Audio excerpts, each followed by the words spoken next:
السلام عليكم ورحمة الله وبركاته.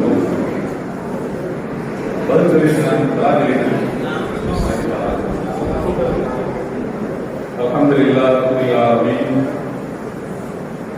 والصلاة والسلام على سيد المرسلين وإمام المتقين وعلى آله وصحبه أجمعين. أعوذ بالله من الشيطان الرجيم. أما الكتاب فكان لغلامين يتيمين في المدينة وكان تحته كنز لهما وكان أبوهما صالحا فأراد ربك أن يبلغا أشدهما ويستخرجا كنزهما رحمة من ربك. صدق الله العلي العظيم.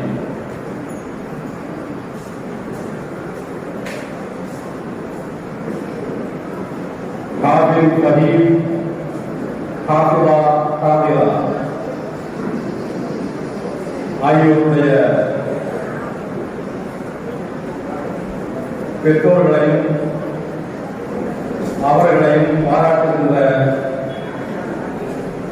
சிறப்பு வாய்ந்த இந்த நிகழ்ச்சிக்கு வருகின்றிருக்கக்கூடிய ஐயம்பேட்டை சக்கராப்பள்ளி பிறந்தவர்கள், வழிபாட்டுடைய முத்தவல்லிகள், சமயக்குரிய ஆலிம்கள், சமுதாய பிறந்தவர்கள், எனக்கு முன்னர் ஒரு சிறப்பான உரையை தந்திருக்கின்ற அருமை தம்பி அமீன் அவர்கள், எனக்கு பின்னர் ஒரு ஆழமான உரையை தந்திருக்கின்ற மரியாதைக்குரிய அசீஸ் பாபு அவர்கள், மேடையில் இருக்கிற ஆண்டவர்கள் சார்ந்தவர்கள் அனைவருக்கும் அல்லாஹ்வினுடைய பேரன்பும் பேரருளும் வல்லாஹ்வின் கருணையும் என்றும் நிலவட்டுமாக. அன்பு சகோதரர்களே, இப்படி ஒரு நிகழ்ச்சிக்கு என்னிடத்திலே நேரம் கேட்டு அருமை சகோதரர் மில்லத் இஸ்மாயில் அவர்கள் தொலைபேசியை அழைத்த போது இந்த மாணவர்களுடைய பெற்றோரை பற்றியும் மாணவர்களை பற்றியும் ஒரு சுருக்கமான முன்னுரையை இடத்திலே சொன்னார். அப்போது நான் அவரிடத்திலே கேட்டேன், ஒரு வருடத்துக்கு முன்னால் 2 மாணவர்களுக்கு யூனிட்டி பப்ளிக் ஸ்கூல்ல ஒரு கேட் ஒரு பாய் 2 பேருக்கும் சீட்டு வேண்டும் என்ற இடத்திலே அந்த ஸ்கூலுடைய உரிமையாளர்களே இதை பற்றி பேச முடியுமா என்று கேட்டீர்களே, அந்த மாணவர்கள் என்ன செய்கிறார்கள் என்று கேட்டேன். மில்லத் இஸ்மாயில் சொன்னார், அந்த 2 பேர் தான் அந்த 2 பேர் என்று சொன்னார். எவ்வளவு நாளிலே உங்கள் திருப்பானை மனம் செய்திருக்கிறார்கள் என்று கேட்டேன். 2 வருடத்திலே அவர்கள் மனம் செய்து முடித்து விட்டார்கள் என்று சொன்னார். அதோடு கூடுதலாக மாணவி ஹாஃபிதா மாணவரை விட ஒரு சீக்கிரத்திலே முடித்து விட்டார் என்று சொன்னார். அதை கேட்டவுடன் எனக்கு ஒரு குற்ற உணர்ச்சி. நான் எந்த அகாடமிகளையும் சேராம தனியா எடுத்து ஓதுறது முடிச்சது 4 வருஷத்துல. நான் திருக்குறானை மனப்பாடம் செய்வதற்கு அகாடமிக்கு நேரம்லாம் கிடையாது. முழு நேரமாக திருக்குறானை மனம் செய்வதற்கு நான் எடுத்துக்கொண்டது 4 வருடங்கள். கிட்டத்தட்ட இதே வயதுதான். நான் திருக்குறானை மரணம் செய்து முடிக்கும் போது எனக்கு 13 வயசு. எனக்கு 4 வருடம், இவர்களுக்கு 2 வருடம். அதுவும் அகாடமிக் இருக்குது. இவ்வளவு வேகமாக இவர்கள் இந்த வேலையை முடித்திருக்கிறார்கள் என்று சொன்னால் உள்ளபடியே இவர்கள் பாராட்டக்கூடியவர்கள், பார்க்கக்கூடியவர்கள். பேரன்பான அல்லாஹ் இந்த பெற்றோருக்கு எல்லா விதமான உயர்வுகளையும் தந்தருட வேண்டும் என்று நான் பெற்றோருக்காகவும் பிரார்த்தனை செய்கிறேன். அவரை சகோதரர் மோகனேசன், அன்பு சகோதரி பாத்திமா ஆகியோருக்கும் நான் துவா செய்கிறேன். எல்லாம் வல்ல அல்லாஹ் உங்களுக்கு இந்த உலகத்தில் பன்மடங்கு நன்மையை மென்மேலும் பெருக்கி தந்தருள்வாராக. ஆமீன் சொல்லுங்க. கொஞ்சம் நல்லா இன்னொன்று சொல்லுங்க. மறுமையான ஆபத்தை அல்லாஹ் இதைவிட வெகு சிறப்பான பெருமதிகளையும் சன்மானங்களையும் இந்த பெற்றோருக்கு தந்தருள்வாராக என்று நான் துவா செய்கிறேன். பிள்ளைகளை இப்படி உருவாக்க வேண்டும் என்பதற்காக உமர் சைஃபுத்தீன் பாத்திமா தம்பதியினர் மேற்கொண்ட தியாகங்கள் என்னை விட உங்களுக்கு நன்றாக தெரியும். அந்த தியாகத்தினுடைய கூலியை அல்லாஹ் நிச்சயமாக நம்மளக்காக வைத்துத் தருவார். நான் வரலாற்றை ஒரு செய்தியை உங்களுக்கு குறிப்பிட விரும்புகிறேன். ஒரு நாள் சுலைமான் அலைஹிஸ்ஸலாம் அவர் மிகப்பெரிய ஆட்சியாளர். அவருடைய தந்தை தாவூத் நபியின் ஆட்சியாளர், ஒரு இறைத்தூதர் ஆட்சியாளர். சுலைமான் நபி ஒரு இறைத்தூதர் ஆட்சியாளர். அவ்விருவரை பற்றி அல்லாஹ் அருள்மறையாக பேசுகிறார். அவர்களுக்கு அனைத்தையும் நாம் தாராளமாக கொடுப்போம். கடலிலே மூழ்கி முத்தெடுக்கின்ற ஜின்னுகளை அவர்களுக்கு நாம் வசப்படுத்தி கொடுப்போம். பன்னா கட்டடங்களை அடுக்கடுக்காக கட்டுகின்ற ஜின்னுகளை அவர்களுக்கு நாம் வசப்படுத்தி கொடுப்போம்.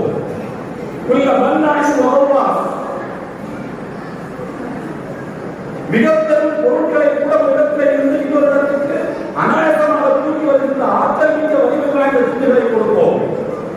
யாருக்கு? சுலைமான் நபி, தாவூத் நபி. ஒரு நாள் சுலைமான் நபிக்கு ஒரு ஆசை. நாமெல்லாம் வெளிநாட்டில் போய் சொத்து சுகங்களை சேர்த்துட்டு ஊட்டியில ஒரு பங்களா, கொடைக்கானல்ல ஒரு பங்களா, மெட்ராஸ்ல 4 வீடு, அதாவது வில்லேஜ் மாதிரி நீ பார்த்துக்கா, எந்த நோகாம எனக்கு எல்லாத்தையும் வாடகை கரெக்டா பண்ணி கொடுத்துரு.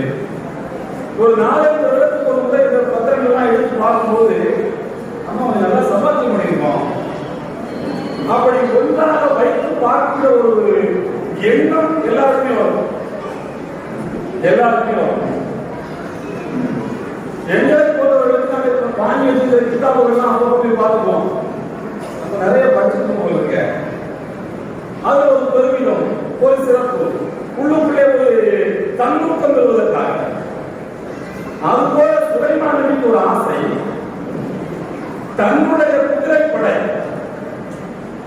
அவர்களுக்கு அல்லாஹ் வழங்கியிருக்கக்கூடிய குதிரைப்படை, அவற்றை வரிசையாக நிறுத்தி ஒன்றாக அவற்றை எல்லாம் நிறுத்தி அதை அப்படியே பெருமிதம் கொண்டு பார்க்க வேண்டும் என்ற ஆசை.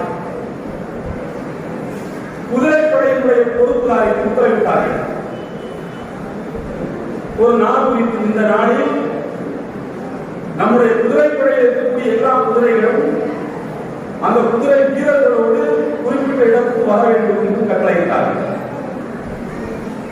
மன்னர் அல்லவா, உத்தரவு மன்னா, எல்லோரும் வந்தார்கள். குதிரைப்படை கம்பீரமாக இருந்தன. போர்க்களத்திலே பயன்படுத்துகிற குதிரைப்படை எந்த ஒற்றமும் இல்லாமல், எந்த புகையும் இல்லாமல்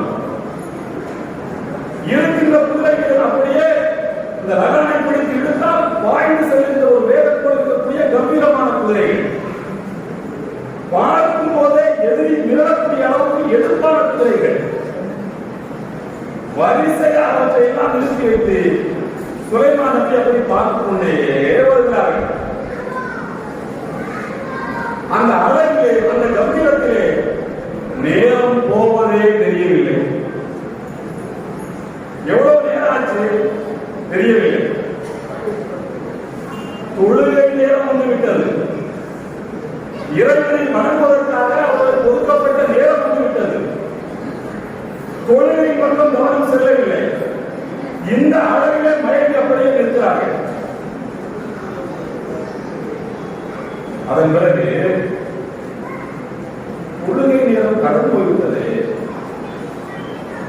இந்த குதிரை படைகள் அல்லவா இதனுடைய அளவு மகத்துவம் எடுக்கும் அல்லவா இறைவனிடமிருந்து நம்முடைய கவனத்தை திருப்பிவிட்டன.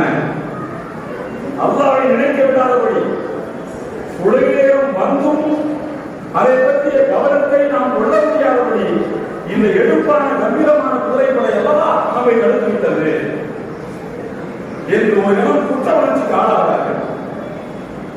ஆளாகி அல்லாஹ் சொல்றான், உடனே வாளை எடுத்து அந்த குதிரையுடைய கால்களையும் கழுத்து பகுதிகளையும் வெட்டி சாய்த்தார்கள். கழுத்துகளையும் கால்களையும் வெட்டி சாய்க்கிறார்கள். ஒரு நாள், ஒரு பொழுது, ஒரு வேளை தொழுகைக்காக தொழவிடாமல் நம்முடைய கவனத்தை திசை திருப்பிவிட்ட இந்த செல்வங்கள் நமக்கு தேவையில்லை என்று அனைத்தையும் வெட்டி சாய்க்கிறார். இது அல்லாஹ்வுக்கு கொடுத்த சோதனை. உலக செல்வத்தை இறைவனுக்காக அவர்கள் பிறந்தார்கள். அந்த சோதர்களே, அல்லாஹ் தனக்காக செய்கின்ற எந்த தியாகத்தையும் வீணாக்குவதில்லை. தெளிவாக புரிந்து கொள்ளுங்கள். அல்லாஹ்வுக்காக அவருடைய மார்க்கத்துக்காக உழைக்கின்ற முயற்சியிலே ஒருவேளை உணவு சாப்பிடுற நேரத்தை நீங்கள் தள்ளி போட்டாலும் பசியோடு இருக்கிறீர்கள், அல்லாஹ்வுடைய வேதம் ஒன்று மிச்சம் இருக்கிறது, முடித்துவிட்டு போய் சாப்பிடுவோம், சாப்பாடு என்று நீங்கள் செய்கிற அந்த தியாகத்துக்கும் அல்லாஹ் பன்மடங்கு உங்களுக்கு நற்கூலியை தருவார். சரி, சுலைமான் நபி இந்த குதிரைகளை எல்லாம் வெட்டி சாய்த்தார்களே, அவர்கள் என்ன கண்டார்கள், என்ன பலனை கண்டார்கள், அல்லாஹ் அவர்களுக்கு என்ன கொடுத்தான்? திருக்குர்ஆனுடைய விரிவுரைகள் சொல்கின்றன. அதன் பிறகுதான் அல்லாஹ் தஆலா காற்றிலே பயணம் செய்கின்ற ஆற்றலை சுலைமான் நபிக்கு கொடுத்தான். குதிரையிலே பயணம் செய்தால் ஹார்ஸ் பவர், இன்னைக்கு கூட மோட்டார் வச்சா ஹார்ஸ் பவர் தான் சொல்றான். குதிரை சக்தி, குதிரை பலம், பலம் அதுதான் பவர். குதிரையிலே பயணம் செய்தால் ஒரு மாதம் பயணம் செய்தால் எவ்வளவு தூரத்தை கடக்க முடியுமோ அவ்வளவு தூரத்தை ஒரு காலை பொழுதிலே 1/2 மணி நேரம், 20 நிமிஷம், 15 நிமிஷத்துல சுலைமான் நபி ஃபாஸ்டா கடந்து போயிடுவாங்க. உதுபுஹா ஷதர் வ ரவாஹுஹா ஷதர். காலையிலே பயணம் செய்தால் அவர்கள் காற்றிலே நீந்தி போனால் ஒரு மாதம் குதிரையை பயணம் செய்யக்கூடிய தூரத்தை கடந்து விடுவார்கள். அல்லாஹ் அவ்வளவு பெரிய ஆற்றலை அவர்களுக்கு எப்போது கொடுத்தான்? குதிரைப்படையை அல்லாஹ்வுக்காக தியாகம் செய்ய வேண்டும் என்ற எண்ணத்தை அவர்கள் செயல்படுத்தினார். இன்னொரு தவறை உங்களுக்கு மறுமை நாளில் நபிகள் நாயகம் ஸல்லல்லாஹு அலைஹி வஸல்லம் சொன்னார்கள், மறுமை நாளில் எல்லோரும் எப்படி எழுப்பப்படுவார்கள்? எவ்வளவு ட்ரெஸ் போட்டிருந்தாலும், எவ்வளவு கம்பீரமான ஆடைகள் அணிந்திருந்தாலும், மறுமை நாளில் யுபஅஸூன யௌமல் கியாமத்தி குஃபாத்தன் உராத்தன் ஊர்லன், செருப்பு இல்லாமல், ஆடை இல்லாமல், செருப்பு இல்லாமல், ஆடை இல்லாமல், சத்தனா செய்யப்படாத நிலையிலே எழுப்பப்படுவார். உலகத்தில் சத்தனா செஞ்சிருந்தாலும் எல்லோரும் ஆடையின்றி இருப்பார்கள். அந்த நேரத்தில் முதலாக யாருக்கு ஆடை கொடுக்கப்படும்? எல்லாருக்கும் ட்ரெஸ் கொடுப்பாங்களா? முதலாக யாருக்கு ட்ரெஸ் கொடுக்கப்படும்? யாரை கூப்பிட்டு அல்லாஹ் ஆடைகளை கொடுப்பான் என்றால் இப்ராஹிம் அலைஹிஸ்ஸலாம் அவர்களுக்கு. புகாரிலே வரக்கூடியது அவ்வளவு மையம் யௌமல் கியாமா இப்ராஹிம். மறுமை நாளில் முதலாக ஆடை கொடுக்கப்படுவது இப்ராஹிம் நபிக்கு. புகாரியுடைய விரிவுரைகள் சொல்கின்றன, ஏன் இப்ராஹிம் நபிக்கு, எதற்காக இப்ராஹிம் நபிக்கு ஆடை கொடுக்கப்பட வேண்டும்? முதலாக இப்ராஹிம் அலைஹிஸ்ஸலாம் அவர்களை அவர்கள் பறக்கிக் கொண்டிருந்த அந்த ஏகத்துவ கோட்பாட்டில் இருந்து அவர்களை பின்னங்க வைப்பதற்கு, தடுப்பதற்கு நம்மளுக்கு மன்னன் முயற்சிக்கிறான். எல்லாருக்கும் தெரியும், நெருப்பு கூட்டத்தை அவர்களை தூக்கி வீசினான். நெருப்பு அவர்களை குறித்து தள்ளணும். நெருப்பு அங்கே எரியுதுன்னா இங்கே சுவாலை பயங்கரமா இருக்கு, சூடு பயங்கரமா இருக்கு. அவரை பிடிச்சதுன்னா போகணும்ல, போக மாட்டாங்கல்ல. எப்படி பிடிச்சி உள்ள தருவது? யாரை பிடிச்சி உள்ள இவரும் சேர்ந்து எரிஞ்சு போயிடுவாங்க. போகும்போது சூடு தாங்க முடியலையே. அதற்கு ஒரு ஏற்பாடு செய்தார்கள். ஒரு மரப்பலகை வச்சிருந்தது. அரபியல் சாதாரணமாக இருக்கிறது. இங்க கயத்தை கட்டுறது, அதுல என்ன படுக்க வைக்கிறது. இந்த கயத்தை இழுத்தோம் சொன்னா அது ஜம்ப் ஆகி சுருண்டு போய் நெருப்புல போவார். இப்படி ஒரு ஏற்பாட்டை இஸ்லாமியர்கள் செய்தார்கள். அப்போ சிலர் நமுது மன்னத்தை சொல்றாங்க, இவரை இப்படி துன்புறுத்தினால் அவர் தியாகி பட்டம் பெற்று விடுவார். எல்லாரும் மக்கள் என்ன சொல்றாங்க? பெரிய தியாகி, கொண்ட மொழிக்காக தியாகம் செய்தவர் என்று அவரை போற்றுவார்கள். இன்னொரு மனிதன் இது போன்ற நம் தெய்வங்களை பழிக்கின்ற கோட்பாட்டை கூட்டிக் கொண்டு ஊருக்குள்ள வந்தாரு. அப்ப என்ன செய்வது? அவரை அவமானப்படுத்தணும், இழிவுபடுத்தணும் என்று முடிவெடுத்தார். எப்படி இழிவுபடுத்தலாம்?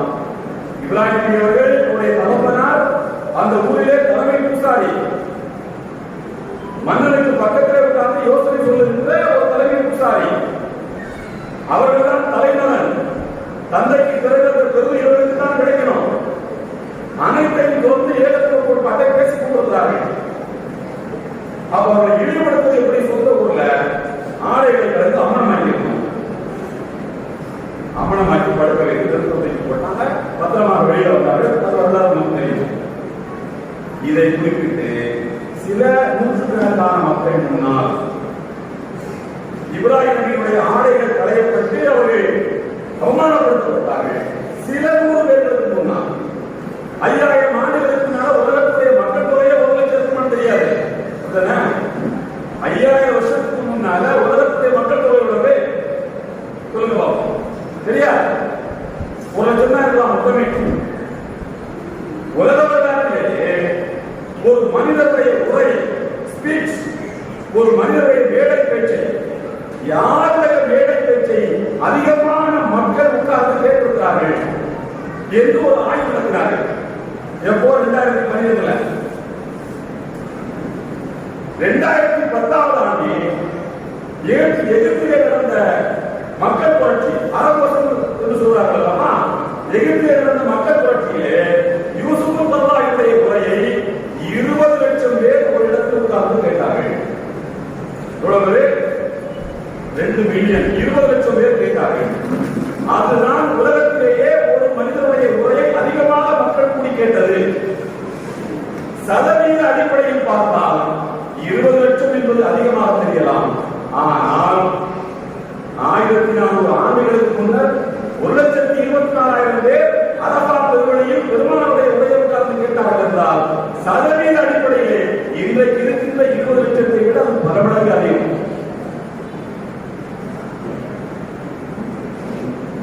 இப்ராஹிமுடைய காலத்தில் சில 100 பேர்களுக்கு முன்னால் அவமானப்படுத்தப்பட்டு வெறுப்பு கூட்டத்தை வீசப்பட்டார்கள். அதற்கு பலனாக அந்த தியாகத்தை வெற்றி பாராட்டி அதற்கு கூலி தருவதற்காக இறைவன் என்ன செய்கிறான்? கணக்கிலடங்காத மக்கள் கூட்டம் ஆதரவிலிருந்து ஆரம்பித்து கடைசி அவர் குழந்தை பிறகு அந்த குழந்தை வரைக்கும் ஆதரத்துல நிற்கும் இல்லையா? யாருமே ஆடை இல்லாமல் இருப்பார்கள். அப்ப இப்ராஹிமை கூப்பிட்டு அல்லாஹ் ஆடைகளை கொடுத்து அணிந்து கொள்ளுங்கள் என்று சொல்றான் என்றால், இங்கே செய்த சின்ன தியாகத்துக்கு அங்கே மிகப்பெரிய பலனை அல்லாஹ் கொடுக்கிறான். சில குதிரைகளை, சில 100 குதிரைகளை வெட்டி தள்ளிய சுலைமான் நபிக்கு காற்றிலே நீந்தி பறந்து சென்றதுக்கு ஆற்றலை அல்லாஹ் கொடுக்கிறான். தனக்காக செய்கிற எந்த தியாகத்தையும் அல்லாஹ் வீணாக்குவதில்லை. நான் என்னுடைய அன்பு சகோதரர் உமரலி செலுத்தினவர்களுக்கும் பாத்திமா தம்பதிகளுக்கும் சொல்லிக் கொள்வேன், எல்லாம் வல்ல அல்லாஹ் நீங்கள் விட்டு வந்திருக்கக்கூடிய 3 லட்சம் சம்பளமா துபாயில் வாங்குறது 2 லட்சம் இருக்குமா? இதை விட பல 100 மடங்கு அல்லாஹ் உங்களுக்கு இம்மையிலும் தருவான், ஆகியத்திலும் தருவான். பத்ருத்தீன் ஆதிகாரை என்றும் பேரும் போடும் பெற்றவராக நீங்கள் இங்கே இந்த ஊழில் மாத்திரமல்ல உலகத்துக்கே ஒரு முன்மாதிரியாக இருப்பீர்கள். அல்லாஹ் அந்த வாய்ப்பை உங்களுக்கு தருவான். ஆமீன் சொல்லுங்கள். இது போன்ற நிகழ்ச்சிகள் நம்முடைய அருமை செல்வங்களை உற்சாகப்படுத்துவதற்காக இந்த வார்த்தையை சொல்லவில்லை என்று சோதர்களே. இது போன்ற நிகழ்ச்சி கனடாவிலே நண்பர் கொடுத்திருக்கிறார். கனடா தொலைபேசியை கூப்பிட்டார். கனடாவுக்கு அவர் நிகழ்ச்சி வச்சிருக்க நீங்க வரணும்னார். என்னங்க அவ்வளவு பெரிய மனப்பாடம் நடத்த போகிறீங்க? ஒண்ணு இல்லாத என் பையன் புராணம் மனப்பாடம் பண்ணிருந்தான், நீங்க வந்து வாழ்த்த வேண்டும் என்றார். அதற்கான வாய்ப்புகள் கிடைக்காமல் போய்விட்டது. விசா பிரச்சனையில நான் உற்சாகப்படுத்தினேன். அதற்கு உபதேசமாவுக்கான உரை சூரத்துல் பக்ராவை மனப்பாடம் செய்துவிட்டு, சூரத்துல் பக்ரா அதை மட்டும் மனப்பாடம் செய்துவிட்டு ஒரு ஒட்டகத்தை அறுத்து மதினாவிலே அனைவரையும் அழைத்து வந்து போட்டார்கள். அந்த சந்தோஷத்தை பகிர்ந்து கொள்வதற்காக சகாபாக்கள் அப்படி திருக்குறானை மனப்பாடம் செய்வதற்கு அவ்வளவு முக்கியத்துவம் கொடுத்தார்கள். இன்றைக்கு முழு குரானையும் இதயத்தில் ஏற்றிருக்கிறார்களே, நடமாடும் குரான்களாக இவர்கள் காண்டு கொண்டிருக்கிறார்களே, அல்லாஹ் இவர்களுக்கு எவ்வளவு பெரிய உறுதியாகத்தை தருவான். பெற்றோர்களை பல லட்சக்கணக்கான அல்ல, கோடிக்கணக்கான அல்ல, கோடிக்கணக்கான மக்கள் நின்று கொண்டிருக்கக்கூடிய அந்த நிலையை இப்ராஹிமை கூப்பிட்டு ஆடை கொடுத்ததை போல இந்த உமர் அலைஹிஸ்ஸலாத்தின் ஃபாத்திமா தம்பதிகளை கூப்பிட்டு அல்லாஹ் அவர்களுக்கு கிரீடத்தை அணிவிப்பான். ஆபத்தில் தலையிலே கிரீடத்தை அணிவிப்பான். இதற்கு பிள்ளைகளை நீங்கள் ஆபத்துகளாக உருவாக்கியதற்கு. இதை சொல்வது நான் அல்ல, நபிகள் நாயகம் ஸல்லல்லாஹு அலைஹி வஸல்லம் அவர்கள் சொல்கிறார்கள். அன்பு சகோதரர்களே, சூரத்துல் கஹஃப் ஒரு அத்தியாயத்தில் நாங்கள் இருக்கு. சூரத்துல் கஹஃப் ஒரு அத்தியாயம்.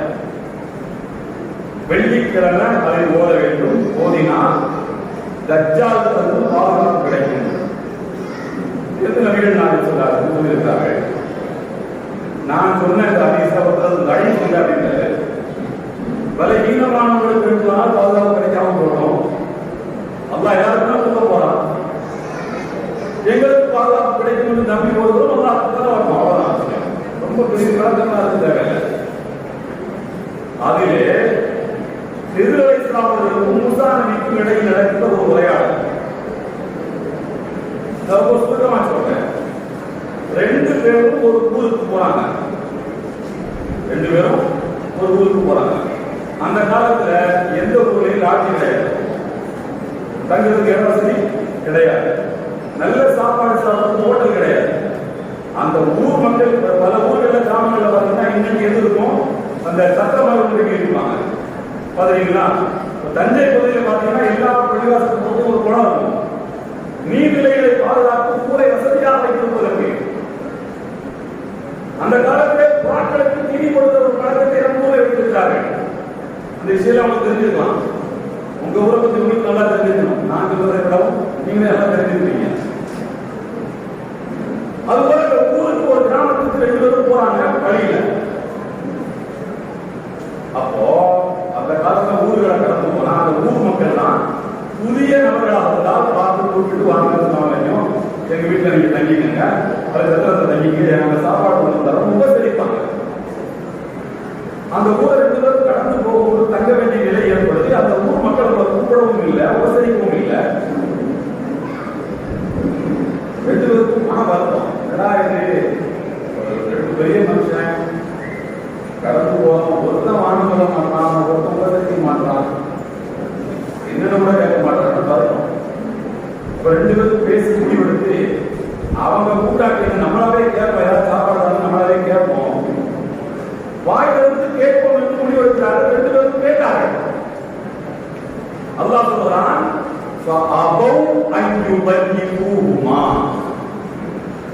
அந்த இருவருக்கும் விருந்து தருவதற்கு அந்த ஊர் மக்கள் மறுத்துவிட்டார்கள். அப்பாடா, இதற்கு பழக்கமே கிடையாது இருந்தால் சாப்பாடு போட்டு என்று அப்படின்னு அந்த இருவருக்கும் உணவு தருவதற்கு மறுத்துவிட்டார்கள்.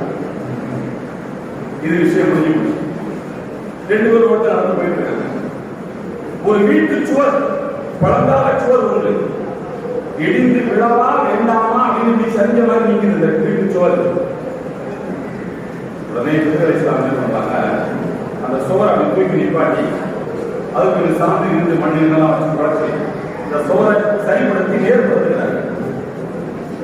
மூசா நபி கேட்டாங்க, எதிர்களே அந்த ஊர் மக்கள் நமக்கு சாப்பாடு தரல, தங்களுக்கு இடம் தரல, நாம கேட்ட பிறகும் தரல. அதான் முக்கியம். நாம் ஆயிரத்து கேட்டதுக்கு அவங்க தரல. இப்போ பசியோடு இருக்கிறோம், நமக்கு உணவு தேவைப்படுது, தங்களுக்கு இடம் தேவைப்படுது. நீங்கள் செய்த இந்த செயலுக்காக அந்த மக்களிடத்திலேயே நீங்கள் கூலி வாங்கக்கூடாது என்று கேட்டார். ஏன் நீங்க ஏதாவது கூலி வாங்கமா, ஏன் கூலி வாங்கக்கூடாது என்று கேட்டார். அதற்கு எதிரே வந்து அம்மல்கிதா இடித்து விட காத்திருந்த அந்த சுவர் மதீனா, அந்த ஊரில் இருக்கின்ற 2 அனாதை சிறுவர்களுக்கு சொந்தமான சுவர். பாப்பா இல்ல, அத்தா இறந்து போயிட்டார். இறந்து போவதற்கு முன்னால் தான் சேர்த்து வைத்த செல்வங்களை எல்லாம் கட்ட காசு தானே, அந்த காசுகளை எல்லாம் ஒரு புதையல் மாதிரி கீழே வச்சு வீட்டை கட்டிட்டு போயிட்டாரு. அவருடைய நினைப்பு என்னவென்றால், இந்த சுவரை இடிஞ்சு விடும்போது பிள்ளைங்க தலைக்கு வந்து வசதியா இருக்கும், உள்ள புதையல் இருக்கும், பசங்க எடுத்து பயன்படுத்திக் கொள்ளட்டும் என்றுதான் ஒரு புதையலை புதைத்து வைக்கிறார். ஆனால் அந்த பிள்ளைங்க பருவ வயதை அடைவதற்கு முன்னாடியே சுவர் விட போவிப்போம். நான் ஏன் தூக்கி நிறுத்தினேன் என்றால், சுவர் இடிஞ்சு விழுந்துச்சுன்னா அந்த ஊர் மக்கள் வந்து இந்த அனாத பிள்ளைங்களை ஏமாற்ற செல்வத்தை எடுத்து போயிடுவான். போய் சேர வேண்டிய செல்வம் சேராது. சுவத்தை நிப்பாட்டின அந்த பிள்ளைக்கு வளர்ந்து போது எடுத்து பயன்படுத்திக் கொள்ளட்டும் என்று அவர்கள் சொல்லும் போது பயன்படுத்திய ஒரு வாசகத்தை அல்லாஹ் திருக்குர்ஆனில் சொல்கிறான். வகான அபூஹுமா சாலிஹா, வகான அபூஹுமா சாலிஹா. அந்த பிள்ளைகள் இருவருடைய பெற்றோர் தந்தை ஒழுக்கம் உள்ளவராக இருந்தார், நல்ல மனிதராக இருந்தார்.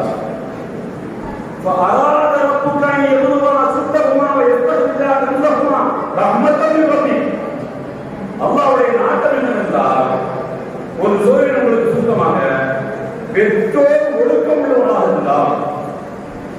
பெற்றோர் உயிரோட இல்லாமல் போய்விட்டாலும் அந்த பிள்ளைகளுக்கு அந்த சொத்தை பத்திரமா கொண்டு வந்து சேர்க்க வேண்டிய வேலை அல்லாஹ்வுடைய வேலை. சேர்த்தாங்கள சூரா கஹஃப் சொல்றான். எந்த நம்பிக்கையில போச்சுட்டு போறான், அல்லாஹ் கொண்டு போய் சேர்ப்பான். அதுவும் எந்த ஊரு, ஒரு நபிக்கு கூட சாப்பாடு மறுக்கின்ற ஊரு, அவ்வளவு பெரிய கஷ்டம் பிடித்த ஊர்ல அடுத்தவங்களுக்கு ஆசைப்படுற ஊர்ல இந்த சம்பவம் நடக்குது. அல்லாஹ் சொல்றான், பத்திரமா அந்த பொருளை பெற்றோர் இறப்புக்கு பிறகு அல்லாஹ் கொண்டு வந்து சேர்த்தான் பிள்ளைகளுக்கு.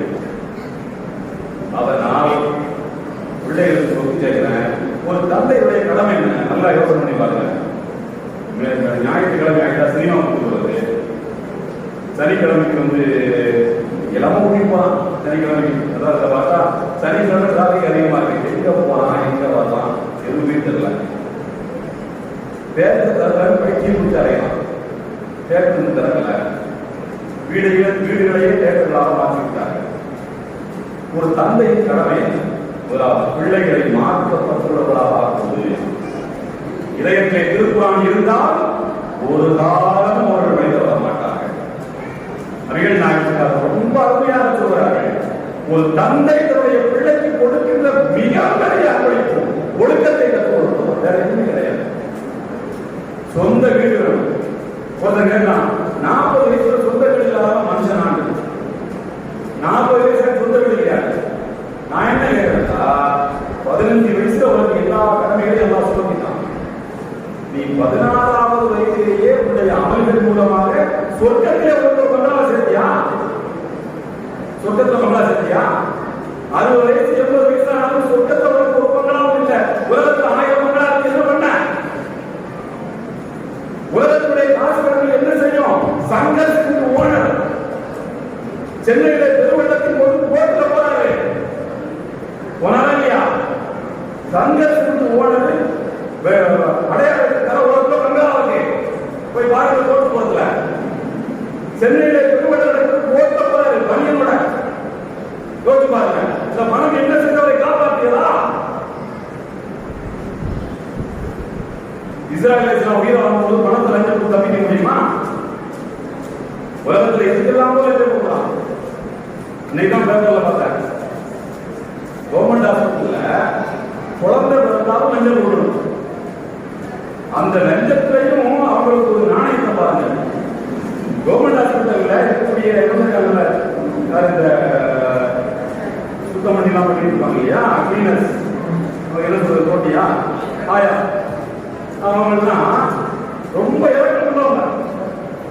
அதனால அவங்க என்னன்னு சொன்னா, ஆண் குழந்தை வந்து 500 ரூபாய் கொடுக்கணுமா, பொம்பளை குழந்தை வந்து 200 ரூபாய் கொடுக்கணும். அதுல ஒரு தன்மை அப்படி இல்ல, லஞ்சத்தில் ஒரு தன்மை. இப்படி எல்லாத்தையும் லஞ்சம் கொடுத்து பழகிற நாம் இஸ்ராயலுக்கு எந்த லஞ்சம் கொடுக்க முடியும்? மரணம் வருகிற போது எந்த லஞ்சத்தை கொடுத்து தப்பிக்க முடியும்? எவ்வளவு ஐம்பது நாள் வரும்.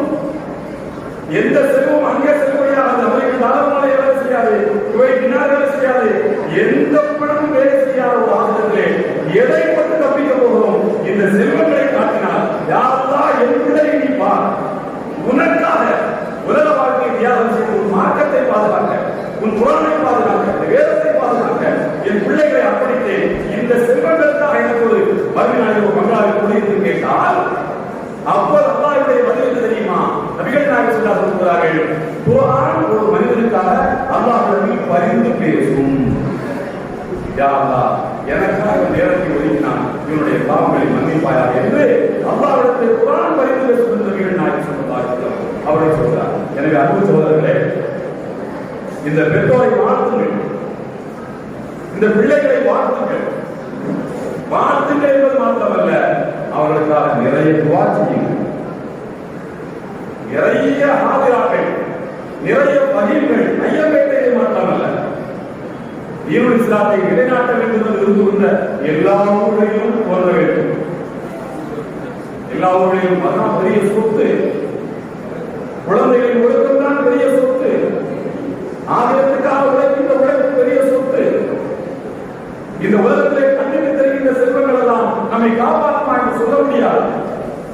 அதற்கு ஏராளமான உதாரணங்களை சொல்லலாம். எல்லா பாதுகாப்புக்குள்ளும் வசிக்கக்கூடிய மத்திய அமைச்சர் கொரோனா வருது, வருதா இல்லையா?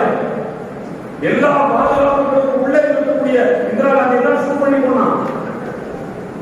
எல்லா பாதுகாப்பு வளையத்துக்குள்ளும் இருந்த இந்தியாவுடைய உழைப்பெல்லாம் மாணவர்களுடைய வெளியிட்டு கொண்டார்கள்.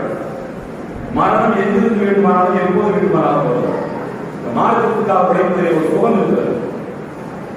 அந்த சுகத்தை அனுபவித்தவர்கள் ஒரு நாளும் விட மாட்டார்கள். எனவே மார்க்க கல்விக்காக செலவழிக்கின்ற இந்த ஊர் எனக்கு ரொம்ப நன்றாக தெரியும்.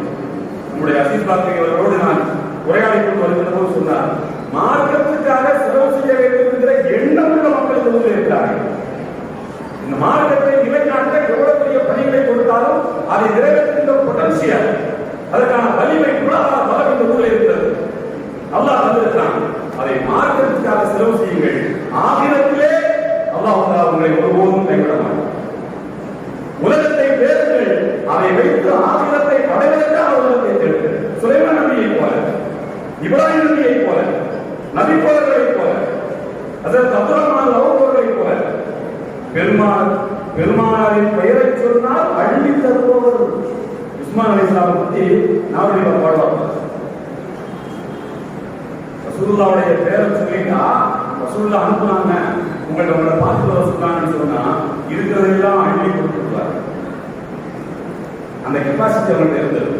நபிகள் நாயகம் ஸல்லல்லாஹு சொன்னார்கள், அல்லாஹ் உனக்கு சொர்க்கத்திலே ஒரு மாளிகையை தருவார்.